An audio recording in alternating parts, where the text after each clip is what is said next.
shirkaasi waxa uu daaran yahay in Abdicasiis lafta gareen madaxweynaha dawladda Maryland oo hadda ku sugan Kenya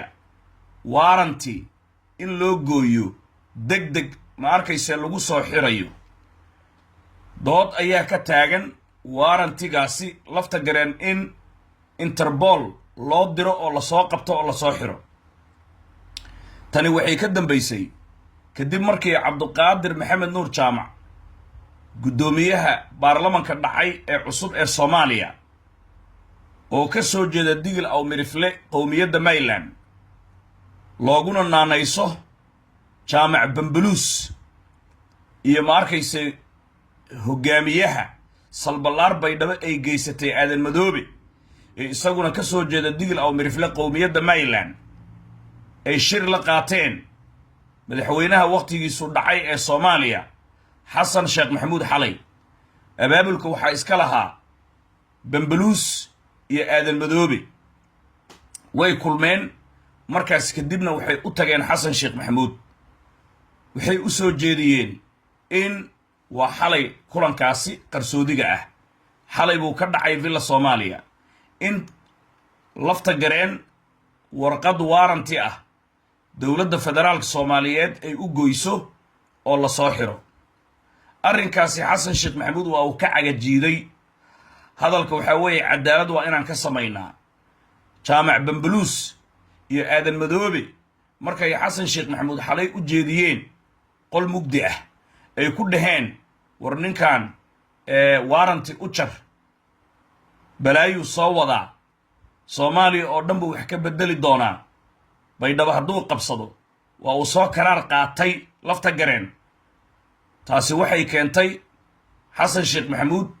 in uu ka gilgisho warqadda warranta marka ugu horeysa laakiin markii dambe way geliyeen Bambaluus iyo aadan madoobe Xasan way geliyeen warrantiga say u geliyeen marka waxay ku dhaheen ninkan shir ayaa ka dhacaya Kenya oo daarood samaysanaya shirkaasi daarood haddii digil iyo mirifle uu u kaxeeyo shirkaasi oo uu geeyo digil iyo mirifle iyo daarood hadday israacaan xageen dawlad ka ahaanayna yaa wax naga dhagaysanaya marka ugu dambaysa waxa weeye hawiye waa la soo kuusayaa digil iyo mirifle oo bururaay iyo daarood oo isla jira ayaa gaalkacyana ka soo galaya afgooyana ka soo galaya hawiye xaguu leeyahay hawiye sidee baa dawladnimadiisa ay u shaqaynaysaa caalamka iyo wax ka dhagaysanaya iyagoon xabad ridin xataa daarood iyo digil aw mirifle haddii shirka Kenya ay israacaan warqad ay soo saareen ayaa ku filan waqtiga dawladana uu dhamaaday marka Jaamac Bambaluus iyo aadan madoobe Xasan Sheekh Maxamuud waxay ku dhaheen xasanow hadday dhowdahay lafta gareen inta uusan raxaweyn shirka daarood geynin hadday dhowdahay hadda ninkan hadda hala qabto shirkaasi Kenya ka bilowday raxaweyna dad uu u diray inta maantay naga soo horjeeda kaliya hadduu geeyo shirkaasi ay ka soo muuqdaan inta kalena lacaga lagu waali way raaci doonaan raxaweyna hawiya nagu soo duulay aaminsan yihiin oo dhul buu doonayaa macni wax kale oo ka gadmaayay ma jiro sidaas awgeed lafta gareen waa uu soo karaar qaatay baydhabo uu qabsaday hubkii uu qaatay tan uu soo wadaa ka daran ilaa ay afgooyo u soo socdaa ilaa ay marka iyo baraa uu u soo socdaa daaroodna way garab gelayaan daarood iyo ma arkayse digil iyo mirifle ayuu isugu keenayaa Kenya shirka daarood ee ayaka tashiga Soomaaliya ayaa digil iyo mirifle uu ku beerinayaa ninkan hadda hal qabto Xasan Sheekh Maxamuud taasa u cuntantay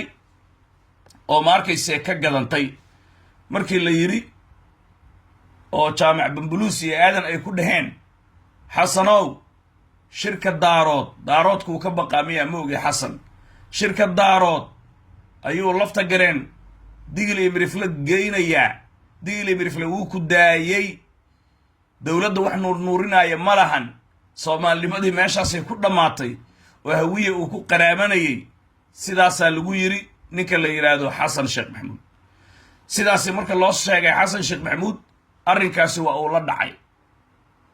alla ilaa waa run buu yiri keeyana shirka waa uu ka socdaa lafta gareena baydhabo uu soo weeraray awood aan caadi ahayn oo la soo baxay raxweyn haddii shirkaasi Kenya daarood iyagu si siman ay uga soo muuqdaan hada waxa weeye hadha baan noqonaynaa annaga dawladdeena isagoo taasi tixgelinaya marka xasan sheekh maxamuud iyo tiimkiisi waxay la hadleen xamse cabdi barre oo ra'iisul wasaaraha Soomaaliya ah waxaa lagu yiri xamsow lafta gareen golaha wasiirada fariisi lafta gareen waaran ha loo gooyo waaranka loo gooynayana waxaa lagu eedeynayaa inuu magaalada baydhabo soo weeraray isla markaasna hubkii qaranka uu qaatay isla markaasna dawladda qaranka uu soo weeraray shabaab inuu yahay argagixiso inuu yahay dad uu laayay guryo uu burburiyey in uu terror yahay argagixiso inuu yahay ha lagu shaabadeeyo warqadana golaha wasiirada khamiista fariisi xalay waay marka la dhahayo xamse warqadda waa inaa soo goysaa markaas kadib Interpol booliiska adduunkan u diraynaa Kenya waa in laga soo qabtaa ninkaasi xamar laga soo dejiyaa lafta gareen si digil iyo mirifle aanay ugu beerin shirka daaroodka uu ku leeyahay Kenya oo aayihiisa uu kaga tashanayo haddii daarood iyo digil iyo mirifle ay israacaan dawladnimada iyaga la wareegaya annagana ma arkaysa meeshan mooryaamaynteena ma shaqaynayso gacanna way nooga adkaanayaan legacyna way nooga adkaanayaan internationally sidaasi ayaa xamse loo jeediyey xamse cabdi barre marka wuxuu yiri xalay niman yahow anigu intaan golaha wasiirada fariisiyo si toosa macnaheedu warqad way ugu adag tahay inaan soo saaro oo aan dhaho lafta gareen waa argagixiso ha la soo qabto oo Interpol warqadda ha loo diro inaan dhaho xoogaho somehow way adkaanaysaa way ugu adag tahay buu yiri anigu laakiin wuxuu yiri process yar ha soo marto sirdoonka Soomaaliya ha soo eedeeyo oo ma arkaysa ku soo eedeeyo lafta gareen inuu argagixiso yahay isla markaasna ciidanka qaranka Soomaaliyeed inuu soo weeraray baydhabo uu ku soo weeraray khasaaro uu u geystay kharaxyo uu ma arkaysa macnaheedu sameeyay calanka al-shabaab inuu ku soo dagaal tagay lafta gareen taas sirdoonka Soomaaliya ku soo eedeeyo yiri xamse marka sirdoonka Soomaaliya eedeyntaasi uu soo jeediyo markaas kadib xeer ilaalinta u gudbiyo sirdoonka Soomaaliya eedeynta lafta gareen inuu argagixiso yahay ma arkaysa isagoo argagixisana baydhabo uu soo weeraray markaas kadib xeer ilaalinta warqad ha soo saarto warqadaasi xeer ilaalinta ka soo baxday lafta gareen inuu argagixiso yahay waxaa la keenayaa golaha wasiirada marka fadhigaasi waanu codaynaynaa isla markiina waxaanu soo saaraynaa lafta gareen inuu argagixiso yahay Interpolna ma arkaysa macnaheedu loo dirayaa in ay ka soo qabato Kenya iyo meel allaale iyo meesha uu joogo marka sidaasi ayay ku wada hadleen xamse cabdi barre marka xalay waxaa toos loogu sheegay aadan madoobe xasan sheekh maxamuud oo ka yara cagajiidayay laakiin markii dambe la geliyay iyo jaamac bambulus sheekadana aadan madoobe iyo jaamaca soo dhisay waxaa la geliyay ma arkaysa xasan sidaasi kadibna waxay dhaheen xamsow ma arkaysa soo saar warqadda lafta gareen lagu soo xiraayo oo waarantiga ah